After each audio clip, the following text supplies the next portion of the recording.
Assalamualaikum warahmatullahi wabarakatuh. Bertemu lagi bersama saya di channel YouTube Andra Juansa.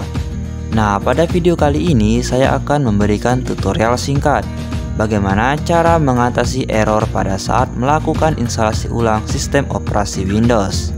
Pada saat kita melakukan instalasi ulang sistem operasi, terkhususnya Windows, kerap terjadi banyak masalah yang muncul. Salah satunya adalah yang saya tunjukkan ini. Error atau problem yang kerap terjadi saat kita melakukan instalasi ulang sistem operasi, banyak faktor yang menjadi penyebabnya.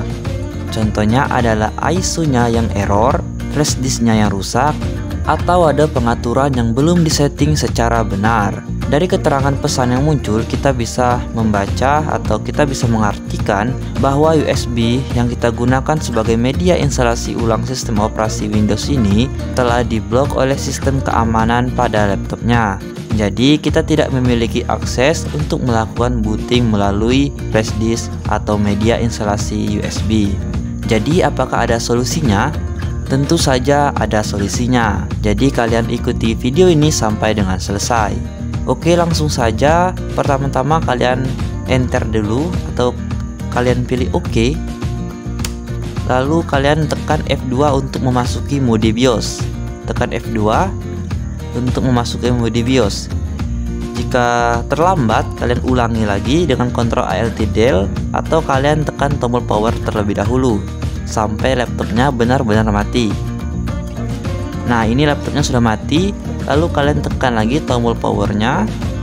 Lalu kalian cepat-cepat menekan tombol F2 untuk memasuki mode BIOS. Setelah mode BIOS terbuka, kalian pergi ke tab boot. Dari information kalian pindahkan ke kanan menuju tab boot. Lalu di sini kalian bisa melihat bahwa USB kita sudah paling atas. Nah, masalah yang muncul tadi atau pesan error yang muncul tadi sebenarnya bisa diselesaikan dengan cara yang sangat mudah. Kita hanya perlu melakukan pemindahan atau pengubahan secure boot ini ke disable. Pengaturannya ke disable. Dari enable kita pindahkan ke disable. Tetapi untuk saat ini secure boot belum bisa dipindahkan ke posisi disable. Artinya kita harus mengubah beberapa pengaturan terlebih dahulu agar kita bisa mengubah secure boot ke pengaturan disable. Dengan cara kalian pindahkan dari tab boot menuju tab security. Pindahkan ke kiri menuju tab security. Di tab security ini kalian harus membuat password baru untuk BIOS-nya. Buat saja, nanti jika kalian ingin hapus, dihapus saja. Membuat password pada BIOS dilakukan agar kita bisa mengubah setelan secure boot dari enable ke disable. Jadi kita harus membuat password terlebih dahulu. Untuk membuat password, kalian enter. Lalu kalian masukkan password yang kalian buat.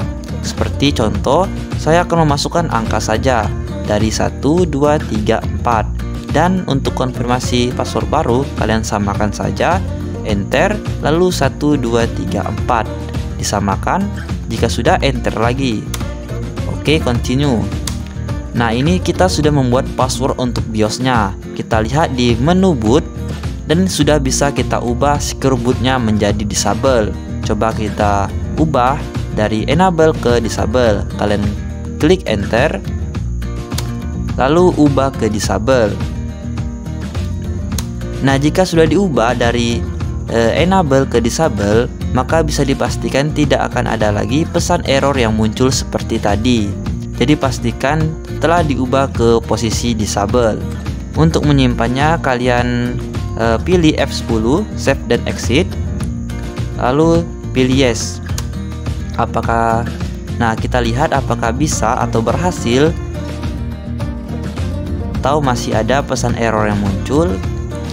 Jika berhasil, maka booting yang kita lakukan akan berjalan. Tetapi jika error atau jika gagal pengaturan yang telah kita buat, maka booting akan gagal dan pesan error yang tadi akan kembali muncul. Oke, kita lihat apakah berhasil. Nah, berhasil ya teman-teman ya. Laptopnya melakukan booting dan tidak ada lagi pesan error. Dengan cara itu kita bisa mengatasi pesan error yang tadi. dan melakukan instalasi ulang sistem operasi Windows tanpa kendala apapun. Ini sudah berhasil. Oke, mungkin segini dulu videonya. Mohon maaf bila ada kekurangan dari video ini, dan jika kalian tidak mengerti, kalian bisa tanya-tanya di kolom komentar. Jangan lupa untuk like dan subscribe channel ini agar channel ini terus bermanfaat dan membantu banyak orang. Wassalamualaikum warahmatullahi wabarakatuh.